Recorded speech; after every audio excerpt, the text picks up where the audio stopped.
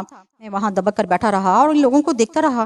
کچھ دیر بعد وہ وہاں دکھائی نہیں دیے، لیکن میں نے رسک نہیں لیا۔ میں یہ دیکھنا چاہتا تھا کہ میری طرح وہ بھی کہیں چھپے اس طاق میں تو نہیں کہ اگر میں یہاں سے باہر نکلوں، مگر شام تک ایسا کچھ نہیں ہوا۔ سورج مغرب کی آگوش میں ڈوبنے کو بےتاب تھا کہ میں وہاں سے نکلا۔